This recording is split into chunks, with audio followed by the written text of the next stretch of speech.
Hi everyone, welcome back to the Curator's Shelf. And yes, it is the end of month. It is the end of August, and next month we've got a few weeks left of summer, and then diving into, of course, what we call autumn here.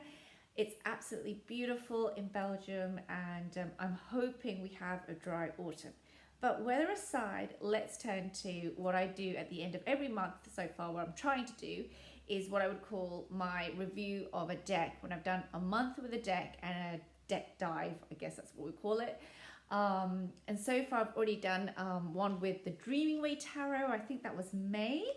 No, that was June. Sorry, that was June where I did the Dreaming Way Tarot. I absolutely love this deck. This is a deck by Rome Choi.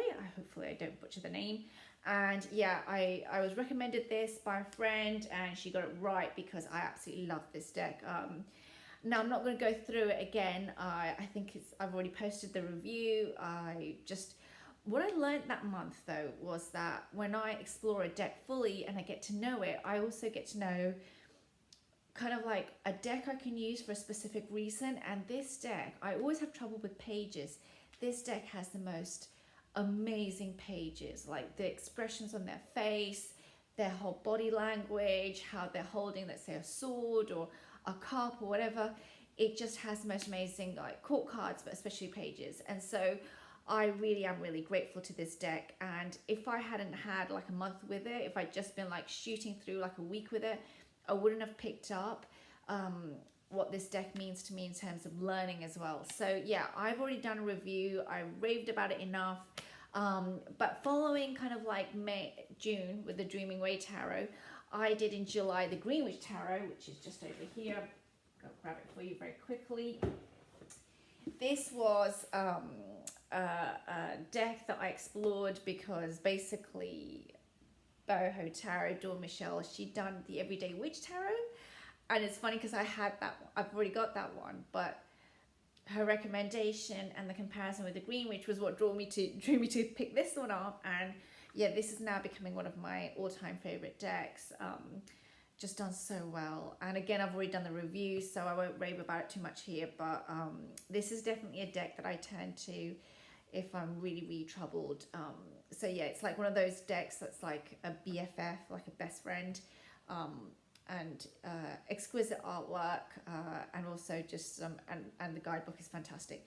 So I've already raved about those two decks because let's go on to this month. And this month I decided, instead of buying a new deck, I would explore a deck that I bought as one of my first tarot decks, which is the Chrysalis Tarot. Now I bought this, I think 6 years ago, yeah, something like that, and it's part of the first batch of decks that I bought. I went onto Amazon. I had seen the Radiant, I think at the time it was the Radiant Rider-Waite that was being promoted. So that's one of the first decks that I bought, and that's actually my learner deck. And then I also bought this, and I bought the Gilded Tarot by Ciro Marchetti. So yeah, but I knew that this was a different system, and already when I bought it initially, because I was still learning the tarot, I was learning the 78 cards, I was really getting into the different suits. I love the minor arcana, by the way. I know the major arcana is, of course, the majors, but I was a minor fan. And, you know, I kind of like, I picked it up, but I just thought, you know what, it's not the time. This was back in 2015, I think it was. I just thought, this is not the time for me to work with this deck because I'm still trying to understand tarot, basically. So I kind of like kept this on my shelf, and this month I thought, instead of buying a new deck, and yeah, there's a reason I don't want to keep consuming again and again. I like buying and I like exploring new decks, but I just don't want to make it that I have stuff sitting on the shelf, and you know, and I could have just done that. So anyway, I decided to use this deck, and I was specifically looking for a gentle, soothing energy, which is calm. It's also kind of like something that I would tap into, like in terms of the inner child. So the more younger part of me, the part of me that, you know, it has enjoyed fairy tales and whatnot when I was a child, and it's a deck that just kind of like, you know, allows me to explore in a much more deeper but soft way. And so yeah, I picked this up. I think the colors are beautiful. Now the deck is by, I want to make sure I get this right. It's paintings by Holly Sierra, and the book is Tony Brooks. So the guidance is by Tony Brooks, but the paintings are Holly Sierra, and she has just done a phenomenal job. Now, in this deck, the cups are called mirrors. The spirals are the wands. The scrolls, let me try and find one. The scrolls, the stones are the pentacles, and the scrolls are the swords. And then a lot of the major arcana are also renamed. And there is an accompanying book that you can buy separately. Now they're selling the whole box set. But the accompanying book actually gives more depth to each card. And I have found that very, very useful. However, I'm not showing you the accompanying book, and there's a reason for it. So I began with this deck, and I also am a member of Connect With Your Deck. It's a Facebook community where each day a question is posed. I will link that below for this video as well. And it's just really, really good. I really enjoy that because sometimes it just helps me to connect with a deck and use the deck, and I don't have to think too much about, well, what am I going to ask it? So anyway, I started using this right at the beginning of August, and it's, as you can see, it's just so beautiful. It's so pretty. I think it's watercolors. I need to check, but just, or is it pencil drawings? No, it's watercolors. And she's done a phenomenal job. I mean, it's so soft, it's so inviting, it's diverse as well, and there's different age groups, not just different skin tones, different age groups. There's animals, animal totems, people from different cultures. There's a pirate in here. I think we've already gone past him, which I loved. I just like the fact that, you know, already at this point when this was originally created, which I think it's 2010, 2011. I'm just checking the copyright. Copyright is 2014 here. I thought it was a bit earlier, but no, it's 2014 copyright. But this deck is just beautiful. It's so inviting. So yeah, and even though I'm not a huge fan of these borders, they do actually hold the artwork quite well, I think, the borders here. And they go with the artwork. So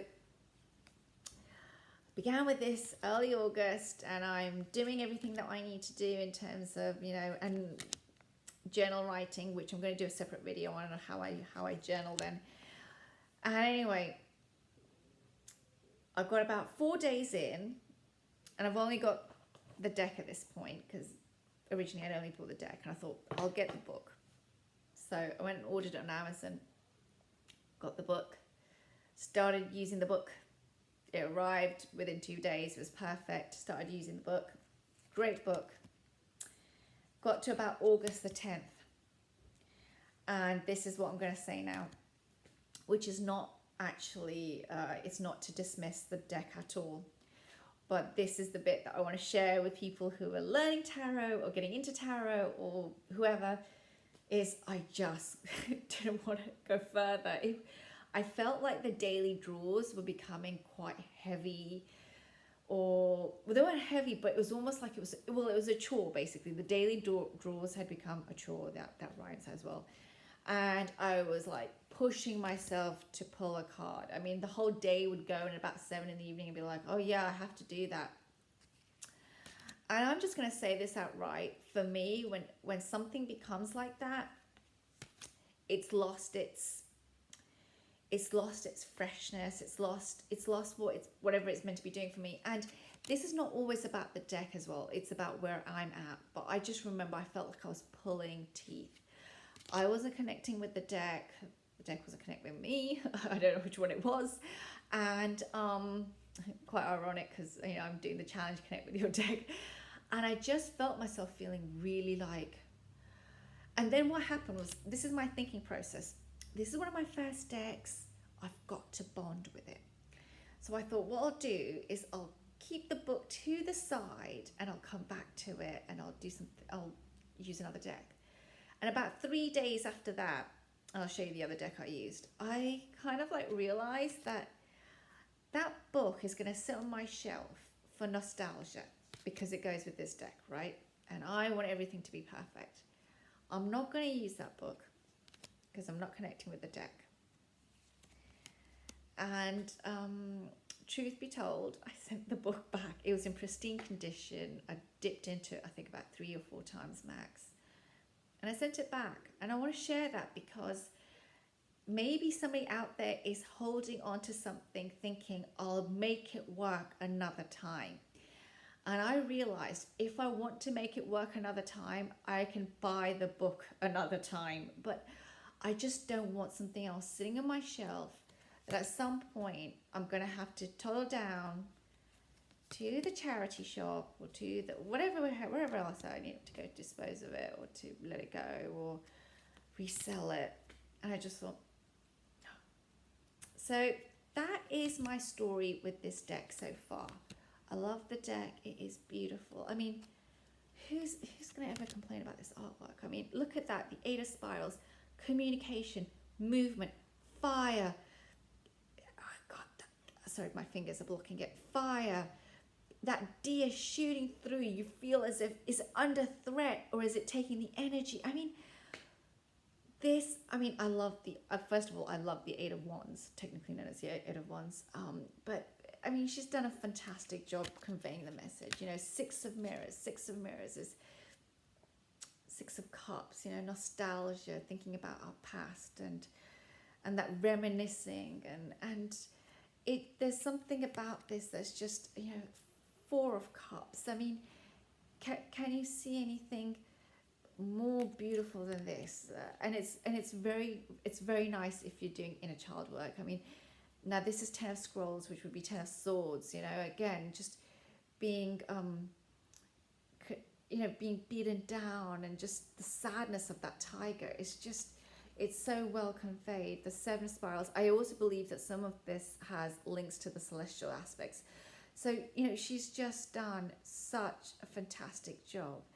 And what do? I'm not connecting. And this is the 10 of Pentacles. I mean, it's so beautiful. But anyway, and these are crystals. Yeah, of course, crystals have been used. And you can just tell from the artwork and picking up of Celtic imagery and patterns and motifs. It's just a phenomenal deck. I will just show you before I forget. Sorry, I just realized these are the back of the cards. I mean, so anyway, I am just going to say that this is by no means to do with the deck or the author, but and the illustrator, sorry.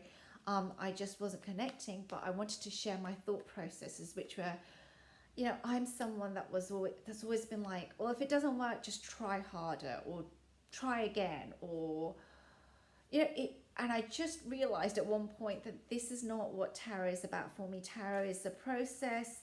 I'm always learning. I'm always unlearning as well. And this time I had to, honestly speaking, unlearn the fact that I've got to get it perfect and right every time, because sometimes I don't get it perfect and I don't get it right. And that was what was happening with this deck. So, yeah, it's a bit of a fail in that sense. It's a bit of a fail in the sense of like, is it 1 month with the Chrysalis Tarot? But it's a month of learning. And yeah, so that's my story so far with this deck. Will I be keeping the actual deck? I think I will in terms of nostalgia. It is one of my first tarot decks, but who knows? I mean, who knows? Like, sometimes decks are also meant to be released, right? So never say never. And or maybe I will bond with it at another time. So this is a baby that I will still keep close, but for now, she goes back on the shelf.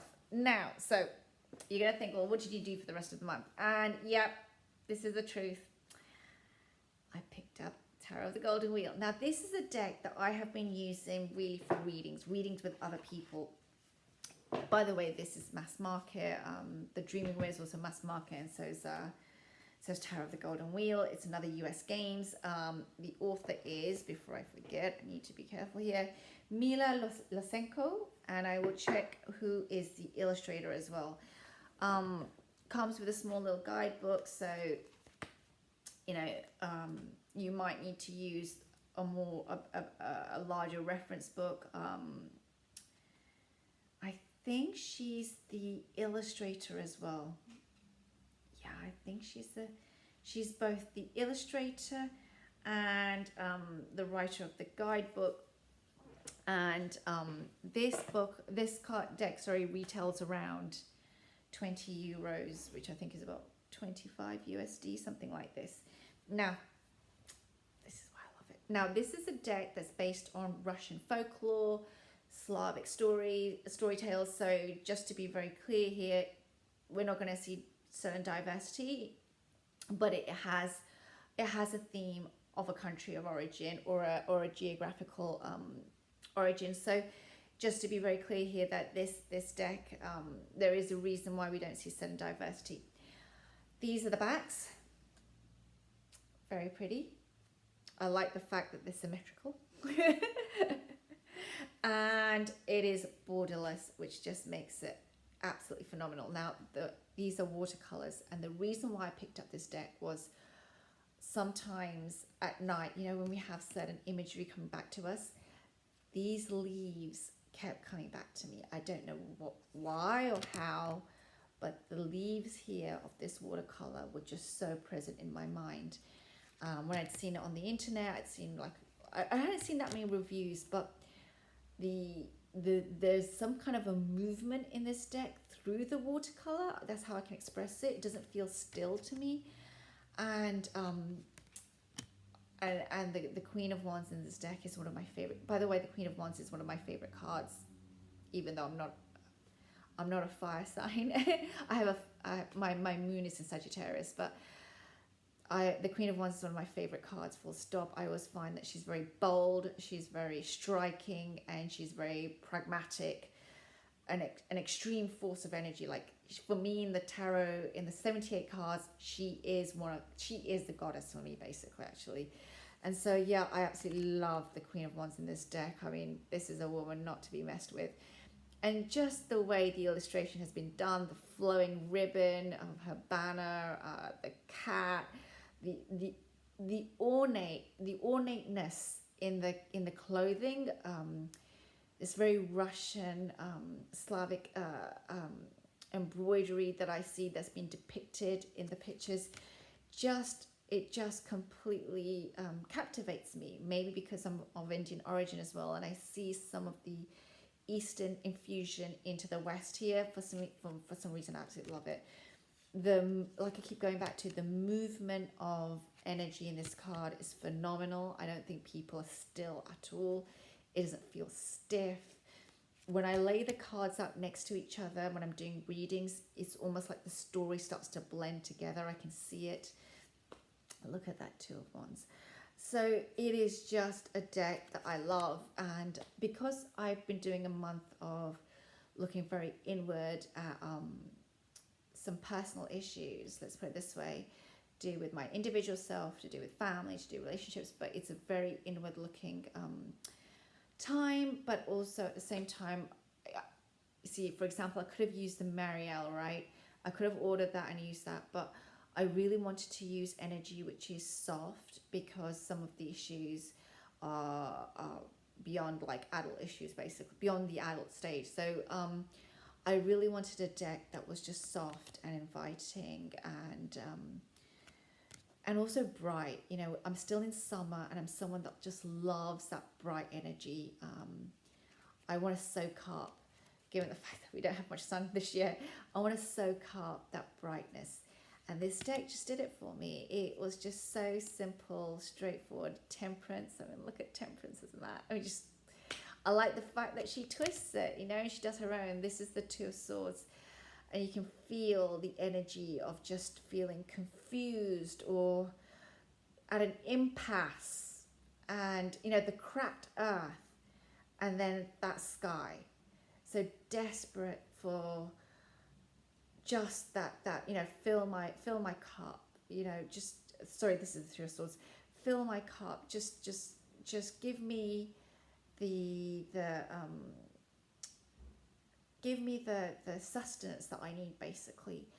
and she's waiting for it. She's waiting. But I like this card as well because for some reason I always think of that sky is holding that that water that's needed for that parched land. So, you know, this deck for me is just it's just beautiful. I love the Two of Cups here. I also like the fact that, you know, she's not got the skinny body. I feel like she's a full-bodied woman, which is really nice to see in cards. The movement, I like the fact that the sun is not a naked baby. I'm not a naked baby person. The movement is just so, I mean, you can see the fire coming out of this. I think this is one of the cards that I do feel a little bit let down by. Is I feel it's a little bit cheesy. But then again, you know, like that's his hair, but it looks like a turban to me. But maybe I need to sit with this card a little bit. I mean, he's gonna look like he's gonna chop down that flower.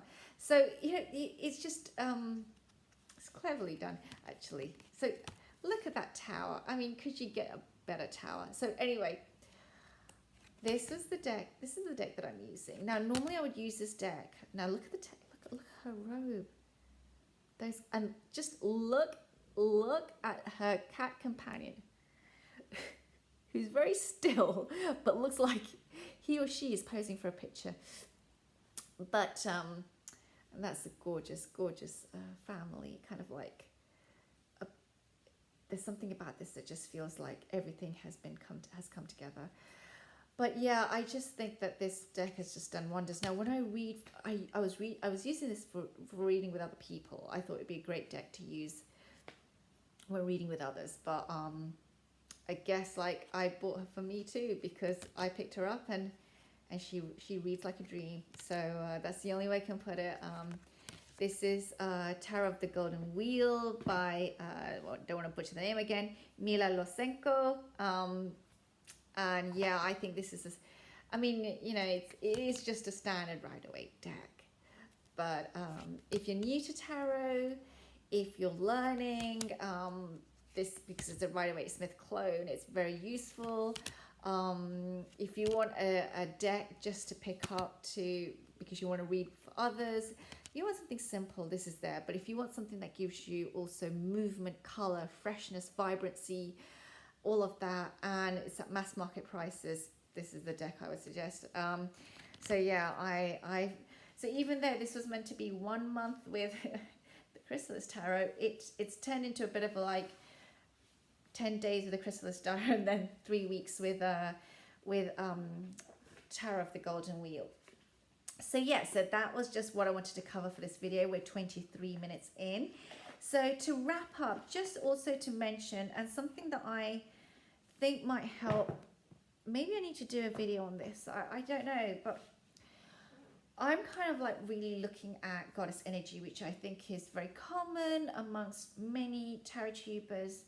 I'm sure with male tarot tubers, there's also the masculine energy, and maybe there's also looking at everything in between, because of course today we are looking at so many different ways of exploring energies, and I also believe there's not just masculine and feminine. I think there's a lot more. It's not so binary.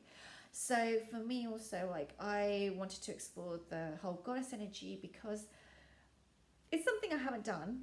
A, B, I come from a really, really mixed upbringing, so I'm fully one culture in terms of my culture of origin, but I kind of like have lived in many different places, and so for me the female archetype is still something, and also just personal experience, the female archetype is just still kind of like, what? So it's irony, right? Because I'm a woman.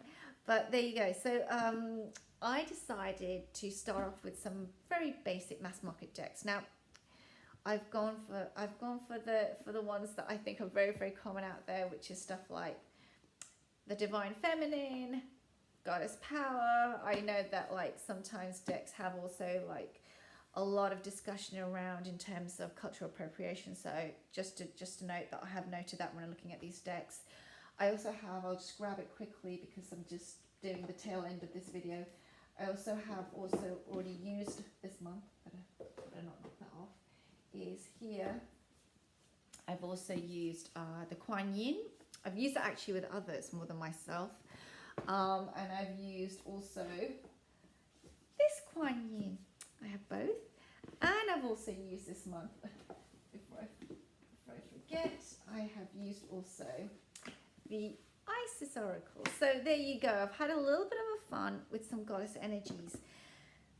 There are some decks right now that I'm using more than others, and just to give a heads up, I might do next week. I think it might be helpful is how I have been working with the goddess energy, not just terms of like, you know, the oracle decks that I use, but rather the questions I've been asking, the journaling, books also to read in accompaniment. And I think that's really important. It's not just about a few oracle decks. For me, reading, exploring women in history, exploring the female archetype beyond just gods, legends, myths, religion, spirituality, but also women who have conquered, who have been defeated, who have risen again. You know, I love my queens. So I love that kind of like understanding and exploration. So for me, spirituality doesn't just stop within the mythology realm, it goes into history as well, which is my first love. So I just wanted to ask or think maybe of doing a video which really kind of like sees this whole initial exploration, because I don't consider myself an expert in it, but how do I do an initial how I've done an initial exploration of this area, and how I hope to grow in 2022, because I think it's going to be a real ongoing thing. And can I just say that I just mentioned 2022, we're at the end of August, I'm really thinking of next year. So we're 26 minutes in, I'm going to stop there. Thank you so much for watching, and I will see you next week. Take care, bye.